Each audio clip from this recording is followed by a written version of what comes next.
तो बच्चों क्लियर दिख रहा है? यस। थोड़ा सा ये पर्दा इधर कर देते हैं। और आज का हमारा जो टॉपिक होने वाला है वो आपको दिख रहा है, एनसीईआरटी का 1.14 नंबर का टॉपिक है बच्चों। और वो टॉपिक कौन सा है? तो कि भाई गॉस लॉ है वो। अभी गॉस लॉ हमें पढ़ना क्यों है, आप अपने टेक्स्ट बुक में देख लिए भाई, यहाँ पे गॉस लॉ लग गया, 3 एस आ गए, गॉस लॉ। ठीक है, चलो तो पढ़ते समझते हैं इसके बारे में। तो जानते कि भाई ये एक साइंटिस्ट ने ऐसा क्यों किया हमारे साथ, हमें क्यों एक्स्ट्रा पढ़ाना है और या पढ़ना है। तो भाई देखो, इससे पहले एक तकलीफ आई थी और वो तकलीफ का नाम है फ्लक्स। अब वो तकलीफ क्यों है ये भी आपको बता देता हूँ। तो देखो, अगर आपको फ्लक्स फाइंड करना है तो बच्चों summation of all delta S E dot delta S, ये इक्वेशन लगाना है, हाँ के ना। या अगर जो डेल्टा एस बहुत छोटा ले लो, एकदम छुटकू सा, तो बेटा इक्वेशन बनेगा integration E dot D S, छोटे छोटे एलिमेंट लेने। अब आप लोगों को एक बात पता होगी कि ये जो इंटीग्रेशन वाला और समेशन वाला जो कामकाज है वो थोड़ा सा डिफिकल्ट होता है। और डिफिकल्ट काम को सरल बनाने के लिए, डिफिकल्ट काम को सरल बनाने के लिए कौन सा लॉ है भाई? गॉस लॉ है। समझ में आया? पक्का? आगे ना, क्लियर ना? गॉस लॉ क्यों पढ़ना है भाई? क्योंकि जो summation of all delta S वाला इक्वेशन फ्लक्स फाइंड करने के लिए या इंटीग्रेशन, ये दोनों ही काम बहुत ही टाइम कंज्यूमिंग है। दैट्स वाई इनको इजीली कैसे सॉल्व किया जाए वो समझने के लिए हमें कौन सा लॉ पढ़ना पड़ेगा? गॉस। तो चलिए पहले आपको मैं गॉस लॉ का स्टेटमेंट और फिर उसका प्रूफ और फिर उसकी जो इंपॉर्टेंट पॉइंट्स हैं वो बता देता हूँ। तो सबसे पहले मैं आपको बताता हूँ इक्वेशन और वी कैन से स्टेटमेंट, दोनों एक ही है। कैसे? गॉस साहब ने कहा है flux link with the close surface. उन्होंने कहा एक क्लोज सरफेस लो और उस क्लोज सरफेस के साथ लिंक होता हुआ जो फ्लक्स है वो फाइंड करने के लिए आप उस सरफेस के टुकड़े करो, फिर हर एक टुकड़े का फ्लक्स फाइंड करो, फिर सभी फ्लक्स का एडिशन करो। इतना सब करने की जगह सिर्फ आप लोग उस क्लोज सरफेस से कितना चार्ज एनक्लोज हो रहा है वो फाइंड कर लीजिए, और एप्सिलॉन जीरो तो आपको पता ही है, उन दोनों का रेशियो ले लीजिए तो आपको मिल जाएगा flux. This is called Gauss law. तो कैसे गॉस लॉ लिखना है ध्यान से समझिए। फ्लक्स लिंक्ड विथ क्लोज्ड और close surface is equal to the ratio of total charge enclosed by closed surface and epsilon naught permittivity of free space. This statement is called Gauss law. बच्चों समझ में आया कि नहीं? What is Gauss law? Flux linked with the closed surface, यानी left hand side. ये left hand side क्या बता रही है? Flux linked with the closed surface. Right hand side क्या बता रही है? Is equal to the ratio of total charge enclosed by that closed surface and epsilon zero. समझ में आया? समझ में आया ना? बिल्कुल बिल्कुल क्लियर, बिल्कुल क्लियर। अब इसका प्रूफ देख लेते हैं, आइए।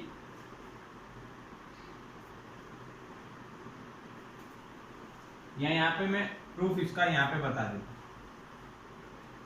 यहाँ पे जगह डायग्राम के लिए कम पड़ेगी, इसलिए हम लोग यहाँ पे समझते हैं। देखो क्या है, समझते हैं, धीरे भाई धीरे। चलो समझते हैं कैसे प्रूफ हम समझने वाले हैं।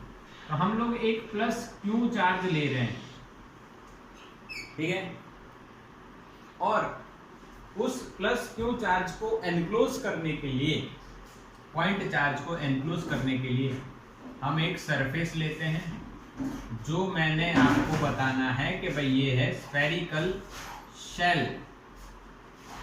स्फेरिकल शेल है बच्चों, बता दिया मैंने आपको, जिसका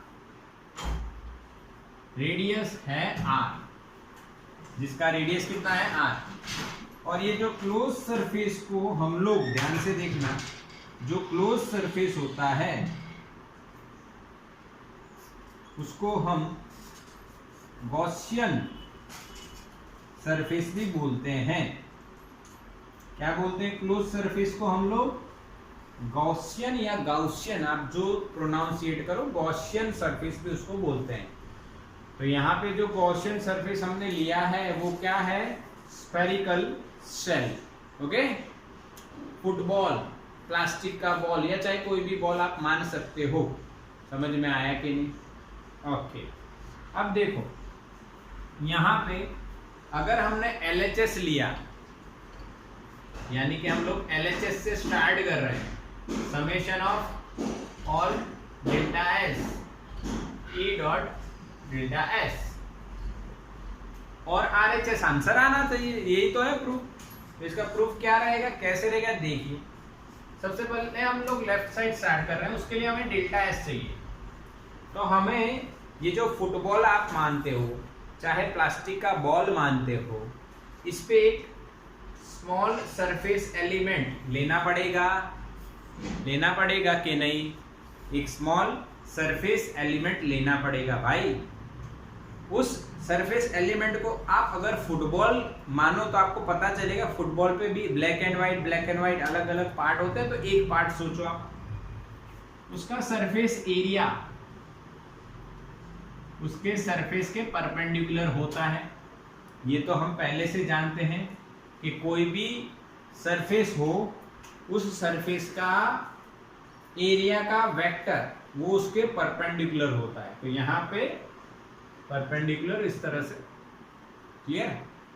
ओके, और इस पॉजिटिव चार्ज से जो इलेक्ट्रिक फील्ड बाहर निकलेगी वो भी इसी डायरेक्शन में जाएगी, outside, perpendicular to the surface.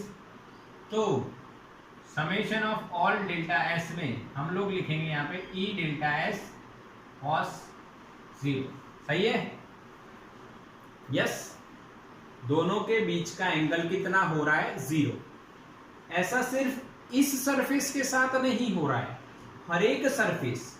मान लो हम एक और सरफेस यहाँ पे माने जिसका एरिया डेल्टा एस है, तो यहाँ पे इलेक्ट्रिक फील्ड भी परपेंडिकुलर ही जाएगी सरफेस को, एरिया भी सरफेस को परपेंडिकुलर होगा, वेक्टर दोनों एक ही डायरेक्शन में। तो क्या आएगा? cos 0। यानी हर एक एलिमेंट के लिए आपको पता है कि एंगल 0 होगा, यानी cos 0 आपका क्या आंसर आएगा बताइए? cos 0 में, तो cos 0 का आंसर होता है 1। दूसरी बात यहाँ पे एक और इंक्लूड करना चाहेंगे हम लोग कि भाई जो E है यहाँ पे कितना लिखा जाएगा? तो KQ upon capital R square, yes और नो? आगे ना, KQ अपॉन R स्क्वायर। यहाँ पे कितना लिखा जाएगा? KQ upon R square. Point charge का इलेक्ट्रिक फील्ड, पॉइंट चार्ज की इलेक्ट्रिक फील्ड R डिस्टेंस पे कितनी होगी? KQ upon R square. तो यहाँ पे भी वही होगी, सब जगह सेम होगी। तो अगर E सब जगह सेम ही है तो उसका अलग अलग एडिशन थोड़ी होगा, इंटीग्रेशन थोड़ी होगा। तो सेम है, उसको मैंने बाहर निकाल लिया, all delta S into delta S. Clear? अच्छा, पता चला कि नहीं? सबको पता चला? रीजन आप दे सकते हो E इज कांस्टेंट और सेम, सभी जगह सेम रहेगा तो वो बाहर आ जाएगा ना। आप ई डेल्टा एस समेशन करते जाओगे बेटा, तो E सभी जगह सेम है तो E को बाहर निकाल लो, summation of all delta S. अब पॉइंट चार्ज की फील्ड का इक्वेशन K यानी 1/4πε0 Q अपॉन R। अब थोड़ा सा समझिए, मैंने यहाँ पे कैपिटल R लिया है, अगर मैं यहाँ पे स्मॉल r लेता तो मुझे क्या यहाँ पे स्मॉल r स्क्वायर लिखना पड़ता? यस सर, यस, एग्री ना? इनटू ऑल डेल्टा एस, यानी इसका एरिया अगर डेल्टा एस है तो सभी डेल्टा एस टुकड़ों को इकट्ठा करो तो स्फेरिकल शेल बनेगा, और उस सेल का सरफेस एरिया क्या बच्चों? 4πr² होगा, डेफिनेटली 4πr² ही होगा। तो 4πr² मरेगा, यहाँ पे कट हो जाएगा, तो बचेगा क्या मेरे बच्चों? Q/ε0। ये तो लेफ्ट साइड है, ये जगह अब क्या आ गया भाई? Q/ε0। तो प्रूव क्या हो गया? तो भाई जो फ्लक्स है summation of all delta S करके आप निकाल रहे तो भाई इतनी मेहनत कर रहे थे, अब उसकी जगह क्लोज सरफेस के अंदर का चार्ज और ε0 का रेशियो ले लो तो आपको मिल जाएगा। तो प्रूफ समझ में आया बच्चों? कि टफ लगा? अरे भाई बिल्कुल सिंपल। देखो LHS से हमने स्टार्ट किया, E डॉट डेल्टा एस किया, मैंने बताया एंगल cos 0 कैसे आया, वो E सेम है वो भी बताया मैंने। फिर आपको सिर्फ वैल्यूज रखनी है और फाइनली आपको आंसर मिलेगा LHS = RHS। क्लियर? cos 0 1 होता है भाई, cos 0 कहाँ गया? ऐसा मैसेज आ रहा है भाई cos 0 1 होता है। क्या बात? cos 0 कहाँ गया? cos 0 1 हो गया। ठीक है, हाँ थोड़ी तैयारी करो बेटा, ऑनलाइन पढ़ रहे हो अभी तो इतना समय मिला है तो यूज कर लो थोड़ा सा। हाँ, ट्रिग्नोमेट्री, मैथ्स। क्यों लिखा? अच्छा ये भी क्वेश्चन, क्यों लिखा? अरे भाई ये डॉट प्रोडक्ट है, डॉट प्रोडक्ट होता है E delta S cos theta, और E और डेल्टा एस दोनों एक डायरेक्शन में, तो थीटा की जगह 0 आया भाई, स्क्रीनशॉट ले लो जल्दी से। तो बच्चों क्लियर ना? स्क्रीनशॉट ले लो। ओके, यहाँ पे अब हम लोग आगे बात करते हैं, कुछ इंपॉर्टेंट पॉइंट्स की बात करते हैं। जो गॉस लॉ है उसके अपने ही कुछ इंपॉर्टेंट पॉइंट्स हो जाएंगे।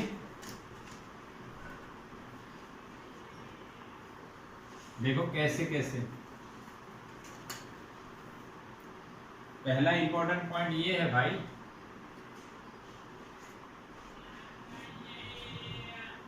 कि भाई यहाँ पे जो फ्लक्स है, यानी गॉस लॉ का इक्वेशन लिख रहा हूँ, उस पे से आपको बताता जाऊंगा मैं। Summation E dot delta S बच्चों = Q/ε0 ऑल डेल्टा एस। अब यहाँ पे जो क्लोज सरफेस है उस सरफेस को हम कौन सा सरफेस बोलेंगे? Gaussian surface. पहली बात ये सिंपल, जो क्लोज सरफेस हम ले रहे हैं उसको हम कौन सा सरफेस बोलने वाले हैं? गॉसियन सरफेस बोलेंगे। सिंपल बात है, एकदम इजी नाम में दिया भाई, खुद अपने ही नाम पे। हाँ, जैसे मान लो मैंने ढूंढा होता तो रविंद्रियन सरफेस, सेट नहीं होता, इसीलिए मैंने नहीं ढूंढा है, गॉसियन सेट होता है। हाँ, यानी आप अपने नाम पे भाई सोच लो, कभी ब्रिजेशियन सरफेस, ब्रिजेश ने ढूंढा हो तो ब्रिजेशियन, प्रिंस ने ढूंढा प्रिंसियन, गॉस ने ढूंढा, ये सही है गॉसियन सरफेस। ओके, चलो दूसरा, यहाँ पे जो इक्वेशन आता है, जो फ्लक्स हम ढूंढेंगे, flux does not depend on size and shape of close surface. जो फ्लक्स है वो क्लोज सरफेस के साइज एंड शेप पे नहीं डिपेंड करता है। इसका मतलब देखो, मैं एक एग्जांपल लेता हूँ। ये प्लस क्यू चार्ज है, ये यहाँ पे शेल में है, स्फेरिकल शेल, और यहाँ पे वही प्लस क्यू चार्ज मैंने क्यूब में रख दिया, क्यूब के अंदर है। तो इसका फ्लक्स अगर आपको ढूंढना है तो Q upon epsilon zero total charge, और इसका फ्लक्स आपको ढूंढना है तो भी total charge upon n epsilon zero. तो टोटल चार्ज एनक्लोज हो रहा है क्यों, और एप्सिलॉन जीरो रेशियो आ रहा है। क्लियर? आके ना, क्लियर है? Okay, phi is equals to, दोनों क्लियर? Yes yes. यानी flux does not depend on the size and shape of the close surface. But चौथे पॉइंट में, सॉरी थर्ड पॉइंट में हम लोग एक और बात सीख। यहां पे हमारे पास LHS है, LHS में जो E आता है वो ड्यू टू ऑल चार्जेस आएगा, यानी जिसमें एनक्लोज होंगे एंड नॉट एनक्लोज, दोनों आ जाएगा बेटा। समझ में आया? यहाँ पे जो लेफ्ट साइड में जब इलेक्ट्रिक फील्ड फाइंड करने चाहोगे, या हम जो यहाँ पे इलेक्ट्रिक फील्ड यूज कर रहे हैं, वो इलेक्ट्रिक फील्ड कौन से चार्ज के लिए आएगी भाई?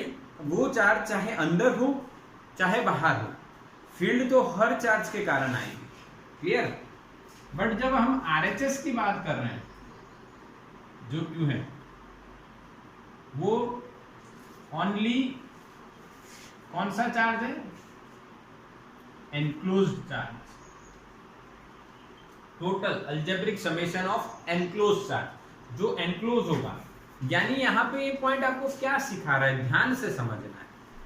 इस गॉस लॉ के इक्वेशन में जो लेफ्ट साइड में जो इलेक्ट्रिक फील्ड हम लिख रहे हैं, वो इलेक्ट्रिक फील्ड हम जो पहले फाइंड कर चुके हैं, KQ/R² for point charge and summation of KQ/R² for multiple charges. वो सारे चार्ज चाहे अंदर हो चाहे बाहर हो, सभी के कारण आए। बट राइट साइड में जो चार्ज हम लिखने वाले हैं यहाँ पे, गॉस लॉ का फायदा, वो सिर्फ हम कौन सा चार्ज लिखने वाले जो एनक्लोज हो रहा है, वो। समझ में आया? एक एग्जांपल देखिए, मैंने यहाँ पे Q1 चार्ज लिया, यहाँ पे Q2 लिया, यहाँ पे Q3 लिया, और यहाँ पे Q4 और यहाँ पे Q5, प्लस माइनस कुछ भी हो सकता है। अब देखो, अगर हम ये लेफ्ट साइड की इलेक्ट्रिक फील्ड फाइंड कर रहे थे तो हमें कितने चार्ज लेने पड़ते? For electric field we have to consider all Q1 to Q5, and for Q तो हमें सिर्फ कौन सा चार्ज लेना है? Q1 plus Q2 plus Q3। समझ में आया? और अगर हमें इलेक्ट्रिक फील्ड फाइंड करनी होती तो क्या करते बच्चों? पांचों के पांचों चार्ज हमें कंसीडर करने पड़ते। बोलो, क्लियरली समझ में आ रही है मेरी बात? आगे ना थोड़े जो पॉइंट्स होते हैं उनको ध्यान से समझना है, नहीं कि बस समझ लेना। हाँ? ऐसे ही नहीं, हमें बस इतना आ गया नहीं बेटा। जेईई नीट में आपको उनका पूरा मतलब भी समझ में आना चाहिए। दूसरी इसमें ये जो चौथी बात अगर मैं आपको बताऊं तो आपको इतना याद रखना है कि जो क्यों है वो एनक्लोज होना जरूरी। एनक्लोज होगा वही लिखा है, जो एनक्लोज नहीं होगा वो नहीं आएगा। तो इसका स्क्रीनशॉट ले लो बच्चों। तो बच्चों आपने स्क्रीनशॉट ले लिया होगा, मैंने आपको 3 पॉइंट्स बता दिए। अब चौथा पॉइंट हम देखते हैं। चौथा पॉइंट और इंपॉर्टेंट पॉइंट्स में गॉस लॉ में क्या हो सकता है, 4th पॉइंट हम देखते हैं। देखो 4th पॉइंट ये है भाई, जो गॉस लॉ है वो कहां से आया है, किस पे बेस्ड है? तो वो है भाई कूलॉम्स लॉ। इस पे बेस्ड बच्चों कूलम्ब्स लॉ। अब जो गॉस लॉ होगा बच्चों, वो गॉस लॉ आप कूलम्ब लॉ से डिराइव कर सकते हो, और हालांकि हम वही लॉ से डिराइव किए हैं ना, अभी देखा ना सॉल्यूशन आपने, ई का लिखा हमने KQ/R²। अब वो जो ई KQ/R² लिखा आपने, वो कहाँ से आया? तो ई फोर्स अपॉन चार्ज से आया। तो इस तरह से आप कूलम्ब्स लॉ से ही गॉस लॉ बना हुआ है। और इसमें एक और बात ये याद रखनी है कि भाई जो गॉस लॉ है भाई, वो इनवर्स स्क्वायर लॉ है। कौन सा लॉ है वो? Inverse square law. वो आप कैसे बता सकते हो कि भाई के Q1 Q2 अपॉन क्या आया बच्चों? R², यानी force is proportional to 1/R²। That means inverse square law है, और उसी से हमें गॉस लॉ मिलता है। क्लियरिटी हुई कि नहीं? बताओ, मैसेज करो। क्लियरिटी बन रही है बेटा? लाइव क्लास चल रहा है, मैसेज करो हाँ कि ना? यस और नो? यस, क्लियर दिख रहा है? यस, बिल्कुल बिल्कुल क्लियर दिख रहा है। ओके, एक और पॉइंट। अब आप एक और बात मेरी समझना, गॉस लॉ इजीली आप अप्लाई कर सकते हो फॉर सिमेट्रिक बॉडी। अगर सिमेट्रिक बॉडी है,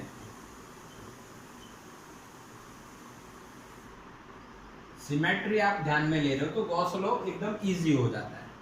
देखो एक एग्जांपल देता हूं, यहां पे समझ लो। एग्जांपल देखो, सिमेट्री का किस तरह से यूज करना है। एक ये मैंने आपको सरफेस, आधा सरफेस दिया, और यहाँ पे मैंने Q चार्ज रखा। अब ये पॉजिटिव चार्ज Q है, वो हर डायरेक्शन में अपना फील्ड लाइन निकालेगा, और वो फील्ड लाइंस इस सरफेस के साथ लिंक हो। तो यहाँ पे फ्लक्स कितना, क्वेश्चन ये। अब सॉल्यूशन देखो, सॉल्यूशन आपको कैसे करना है ये ध्यान से देखो। इसको सिमेट्री शेप बना दो आप। तो देखो, ये आधा सिलेंडर मान सकते हो, तो दूसरा आधा सिलेंडर आप सपोज कर लीजिए। सिमेट्री मेथड है, सपोज कर लीजिए।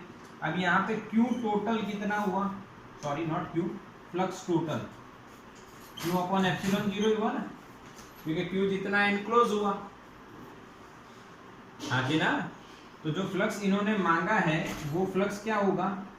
टोटल का आधा, यानी Q/2ε0। बताओ समझ में आया बच्चों? सिमेट्री मेथड आपको समझ में आई कि नहीं आई? जो शेप है उसके जैसा ही शेप बना दो, और पूरे को एनक्लोज करने का ट्राई करो, और पूरा एनक्लोज हो गया चार्ज, तो टोटल चार्ज आपको पता है Q/ε0, और जो आधा पार्ट है उसका क्या होगा? Q/2ε0। बोलो समझ में आया कि नहीं आया? यस और नो? हाँ के ना? क्लियरिटी बैठ रही है ना माइंड में कि हाँ, जो सर कह रहे हैं वो हमें समझ में आ रहा है।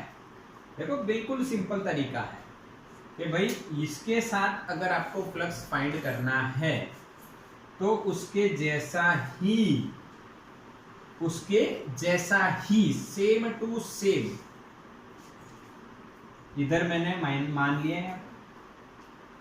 इससे फायदा क्या हुआ कि टोटल हमें मिल जाएगा, तो सेम टू सेम है, इसका मतलब हमें पता है कि इसका आधा करना है, इसका आधा करना है। बोलो समझ में आया? क्लियर के नहीं? मैसेज करो लाइव क्लास वाले बच्चों, रिकॉर्डिंग भी चल रहा है और आपको लाइव क्लास भी मिल रहा है, तो मैसेज करो जल्दी से। डन डन, ओके ओके, समझ में आ गया। 6 पॉइंट हम इसका क्या देखेंगे? 6 देखो, छठा पॉइंट, 6th पॉइंट क्या है कि भाई if we put closed surface in uniform electric field, external electric field अगर हुई, मान लो ऐसे,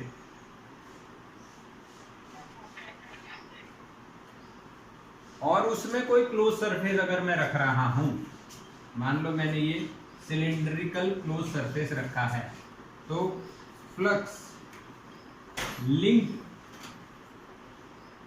with close surface close surface, समझ में आना चाहिए। क्लोज सरफेस कितना आएगा, 0 आएगा। कितना आएगा, 0 आएगा। ये कैसे आया सर, तो देखो बताता हूं। यहाँ पे आप फ्लक्स फाइंड करोगे तो φ1, φ2 एंड φ3 तीन सरफेस एरिया आएंगे सिलेंडर में। पहला वाला ये, इसका मैं एरिया लिखता हूँ डेल्टा S1। दूसरा वाला ये, इसका एरिया लिखता हूँ डेल्टा S2। और तीसरा सिलिंड्रिकल होगा डेल्टा S3। आप कुछ भी लिख सकते हो, मैंने 3 लिखे हुए, समझ में आ रहा है। Delta S1, delta S2, delta S3, पक्का। अब इन दोनों के सरफेस एरिया मान लो सेम है, डेल्टा S, और सेम ही होंगे, और इसका कुछ अलग है। तो देखो इसका फ्लक्स कितना होगा इस एरिया का, E डेल्टा S, फील्ड भी इधर है और एरिया भी इधर है, तो E डेल्टा S cos 0 1, तो E डेल्टा S आ गया। इसका बताओ कितना होगा, इसका फील्ड इधर है, डेल्टा S इधर है, सेम डायरेक्शन या 180 उल्टा, 180 उल्टा हुआ, यस, तो इसका हो जाएगा माइनस E डेल्टा S। ये मैं फर्स्ट मान लेता हूं चलो, और ये वाला सेकंड मान लेता हूं, और ये थर्ड वाला। अच्छा, तो फर्स्ट और सेकंड का, फर्स्ट का मान लो E डेल्टा S है, तो दूसरे का माइनस E डेल्टा S है। अब इसमें समेशन में नहीं बता रहा हूं, आप समझ लेना, ओके। और ये तो 0 रहेगा, क्यों, इलेक्ट्रिक फील्ड इधर है, डेल्टा S ऊपर है, एंगल कितना बन रहा है 90, cos 90 क्या होता है 0। आंसर क्या आया 0। If we put closed surface in uniform external electric field, then flux linked with that closed surface is always 0। समझ में आया, इंपॉर्टेंट पॉइंट है, 6 पॉइंट है जो ये आपको समझना है, और इसका स्क्रीनशॉट ले लो बच्चों, टेक द स्क्रीनशॉट। चलो क्लियरिटी बैठी बेटा, यस। अब यस, यहाँ पे यूनिफॉर्म इलेक्ट्रिक फील्ड में आगे बिल्कुल सिंपल थी। अब देखो यहाँ पे एक और बात सीख लीजिए, मैं यूनिफॉर्म बता रहा हूं, अगर नॉन यूनिफॉर्म हो, चाहे यूनिफॉर्म हो और नॉन यूनिफॉर्म हो, अगर उस फील्ड में सिर्फ एक्सटर्नल फील्ड हो, वो भी सेम तरीका रहेगा बेटा। पर यूनिफॉर्म का मैं आपको प्रूव करके बता सकता हूं इजीली, इसलिए मैंने आपको बता दिया। नॉन यूनिफॉर्म का हम मान लेंगे, तो कोई भी एक्सटर्नल फील्ड में आप क्लोज सरफेस रखोगे, आपको 0 मिलने वाला है। ये भी आप स्क्रीनशॉट में लिख सकते हो, अभी आप नोट बना सकते हो बेटा। ये जेईई नीट के लेवल पे आपको ले जा रहा हूँ, धीरे धीरे हम उस और ही जा रहे हैं, तो स्क्रीनशॉट ले लो इसका अच्छे से। और अभी हमारे पास थोड़ा टाइम है, तो मैं कुछ इसके मजेदार सम्स भी आपको करवा देता हूँ। देखो अब इसके कुछ बढ़िया वाले सम्स हम करते हैं, तो जिससे थोड़ा सा आपको ऐसा लगे कि ना भाई कॉन्फिडेंस आ जाए और हमारा गॉस लॉ बिल्कुल पक्का हो गया, ऐसा लगे। चलिए देखते हैं, समझते हैं। मैं एक एग्जांपल लेता हूँ गॉस लॉ में। सिंपल, ये प्लस क्यू है और ये प्लस क्यू है, तो फ्लक्स कितना, बिल्कुल इजी, 2q अपॉन एप्सिलॉन 0। आया समझ में, q plus Q 2q upon epsilon 0। अब इसकी जगह हम लोग एक प्लस क्यू लेते हैं और एक माइनस क्यू लेते हैं, तो आंसर क्या आएगा फ्लक्स का, q minus Q upon epsilon 0, answer is 0।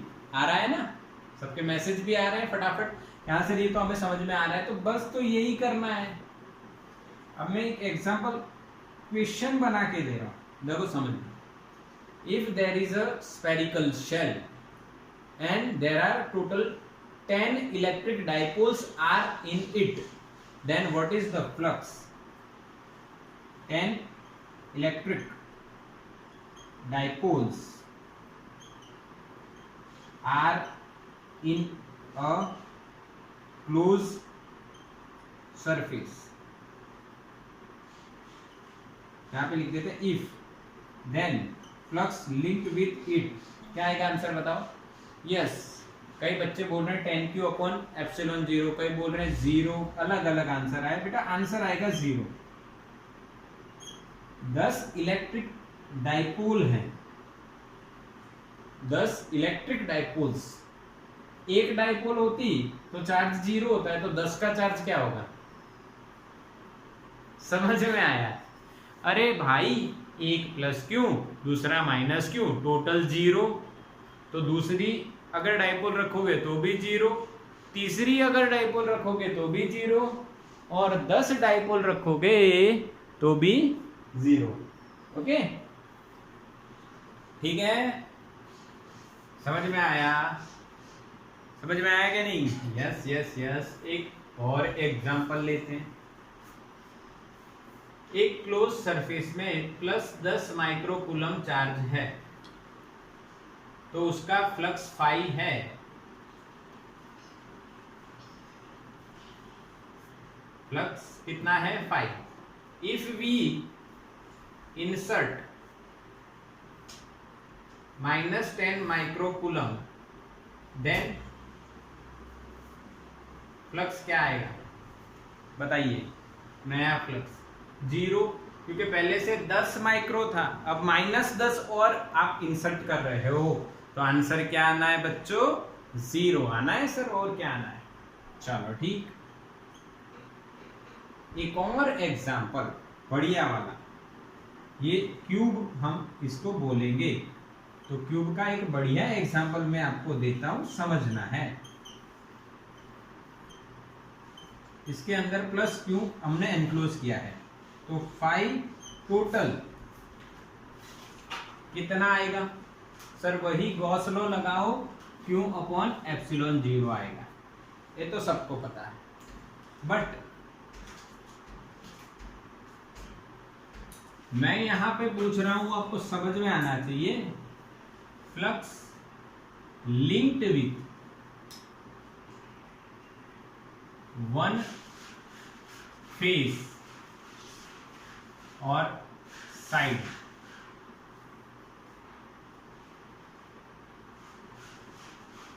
बताइए आंसर क्या आएगा? Yes, right answer Q/6ε0। क्योंकि बच्चों, हाँ यस, बाई 6 करना है, क्योंकि देखो टोटल आपको Q/ε0 मिल रहा है, तो किसी एक साइड में से। अब आपको ये मैं फील करवाता हूँ, देखो बढ़िया लॉजिक देता हूँ। आप अभी ऑनलाइन स्टडी कर रहे हो, तो कभी कभी ये साउथ की मूवी भी देखते हो ना? देखते हो कि नहीं देखते हो ना? साउथ की मूवी देख ली, चाहे कोई भी मूवी देख ली। अब उस साउथ की मूवी का एक आपको लॉजिक यहाँ पे इमेजिनेशन देता हूँ। देखो सब, यानी जो गुंडे वगैरह होते हैं वो मोटे मोटे होते हैं जबरदस्त, और अपना साउथ का हीरो बिल्कुल छोटा पतला, एकदम सिंगल बॉडी। ऐसे भी हीरो आपने देखे हैं? ऐसा तो मेरा एक फेवरेट भी है, बताओ कौन? धनुष नाम है ना, धनुष। वो एकदम पतला, अब यानी सारे गुंडे उसके ऊपर चढ़ गए, ऐसा मार रहे हैं, तो वो ऐसे अंदर छुप गया है, यानी छुपा नहीं वो, यानी ऐसा हमें बताते हैं वो के अंदर, बाकी यहाँ पे 10-15 गुंडे इकट्ठा हुए। फिर उसको गुस्सा आता है, तो वो ये जो जा रहे हैं, वो मान लो गुंडे सारी डायरेक्शन में गए, तो ये फील्ड लाइन्स हो गई, इलेक्ट्रिक फील्ड लाइन्स हो गई ना। अब क्या हुआ कि आप टोटल निकालो तो Q/ε0 निकालो। सिमिलरली अगर सिर्फ एक फेस की बात करें, तो इसका छठा भाग हुआ। एक फेस में से कितनी फील्ड लाइंस जा रही हैं? छठे भाग की। टोटल में से जितनी जा रहे हैं उतनी एक में से कितनी जाएंगी? छठे भाग। डन? यस। हाँ, अब मैं एक और question, flux linked with 1 edge, बताओ कितना आएगा? बताइयो बताइयो बच्चों। By 12, yes right answer. Q/12ε0 by 12 आएगा बच्चा। डिवाइड बाई 12 करना है, और क्या करना है? कुछ भी नहीं। डिवाइड बाई 12 अपॉन 12, यस और नो? अपॉन 12 करना है। और वर्टेक्स होता तो एक वर्टेक्स 8 बाई डिवाइड बाई 8 करना है और क्या करना है भाई, आया कि नहीं? Yes, flux linked with one vertex, 5 vertex बच्चों Q by 8 upon Q by 8 epsilon 0। समझ में आया? बिल्कुल क्यूब वाला एग्जाम्पल इतना बढ़िया एग्जाम्पल है कि आपको पूरा नॉलेज दे देता है। तो इसका आप स्क्रीनशॉट लो, हम और एक दो सम करेंगे जो आपको और एक्सपांशन दे नॉलेज में। स्क्रीनशॉट लो बढ़िया से जल्दी। चलो बच्चों, स्क्रीनशॉट ले लिया? हाँ, मोबाइल की बैटरी डाउन हो गई, रिकॉर्डिंग बंद हो गई, दूसरा मोबाइल हमने यूज़ कर लिया, तो ये आपको क्लियर हो रहा है? बिल्कुल आपने स्क्रीनशॉट ले लिया। हम एक और सम करते हैं, मैंने बताया आपको और सम समय करने चाहिए जिससे आपको और ज़्यादा क्लियरिटी मिले। जैसे कि वीडियो की क्लियरिटी अच्छी आ रही है, 1 मिनट चेक कर लेते हैं भाई। यस, पूरी बढ़िया आ रही है, अच्छी आ रही है। अब देखो एक सम हम और कर लेते हैं बढ़िया वाला, यानी इससे भी बढ़िया बढ़िया सम्स हैं, और आपके कंसेप्ट बिल्कुल क्लियर होने चाहिए, तो सारे सम्स आपको आ जाएंगे। अब ये देखो, हमने क्यूब लिया,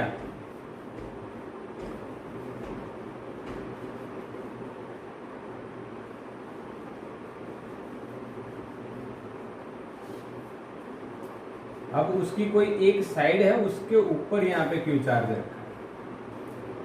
समझना है, ये टेक्निक है, स्पेशल टेक्निक बोलते हैं इसको, कि भाई इमेजिनेशन करना है। इमेजिनेशन क्या करना है बच्चों? इमेजिनेशन, जो हमारे पास बहुत ही बढ़िया गिफ्ट कह सकते हैं गॉड की, भगवान की, ऊपर वाले की दी हुई इमेजिनेशन।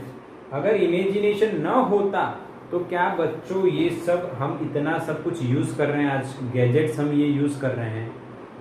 अभी जो मेरा मोबाइल का जो स्टैंड है, उसमें भी आप देखो तो स्टैंड हमारे दिमाग में नॉर्मली क्या होता है कि एक स्टेडी वो ट्राइपॉड वाला होता है, बिल्कुल।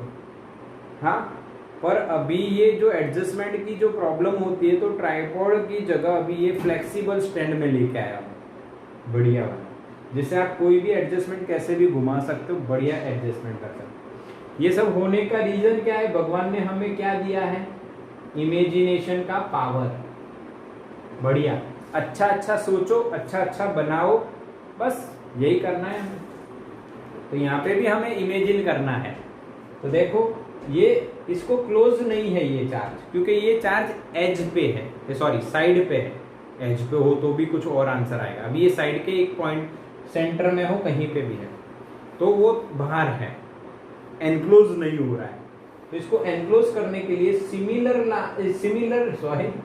सिमिलर हम लोग सेल मान ले, सॉरी नॉट सेल, क्यूब मान लेते हैं, सेम टू सेम। तो अब आपको 5 टोटल मिल जाएगा, कितना? क्यू अपॉन एप्सिलॉन 0, क्योंकि अब ये क्यू एनक्लोज हो गया है, और जो फ्लक्स हमें फाइंड करना था इसके साथ लिंक होता हुआ, वो फ्लक्स कितना लिखा जाएगा बताओ? Q by 2 epsilon 0। यस, समझ में आ रही है? 10 नहीं मीट 2, एक साइड से थोड़ी पूछा है बेटा, हमने तो इस क्यूब की बात की थी, ये क्यूब में कितना फ्लक्स। समझ में आया? टोटल क्यू अपॉन एप्सिलॉन 0, क्योंकि ये अब एनक्लोज हो गया है, तो इसका आधे पार्ट के साथ कितना होगा? आधा। एक और बढ़िया एग्जांपल देता हूं।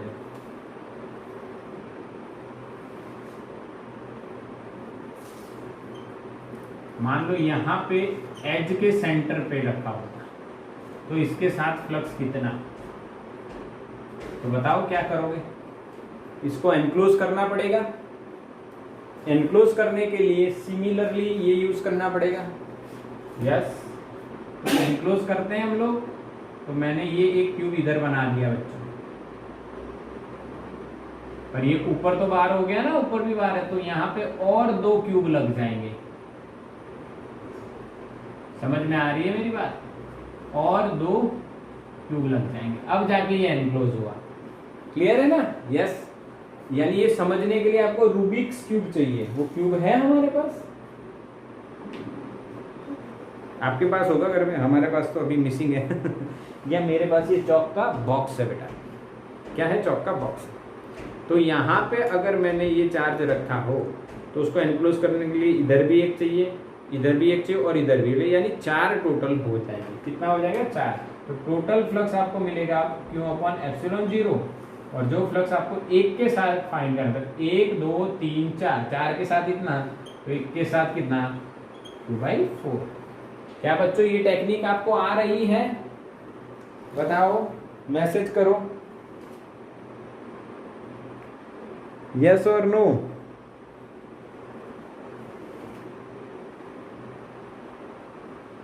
क्लियर है ना? बिल्कुल ओके। तो मैं आपको एक डीपीपी अभी भेजता हूं और आप वो डीपीपी में यानी प्रैक्टिस क्वेश्चंस भेज रहा हूं, अलग अलग टाइप के क्वेश्चन होंगे, वो सॉल्व कीजिए, इससे आपको आ जाएगा पूरा क्लियरली। तो स्क्रीनशॉट ले लीजिए, आपको मिल गया नॉलेज गॉस लॉ का।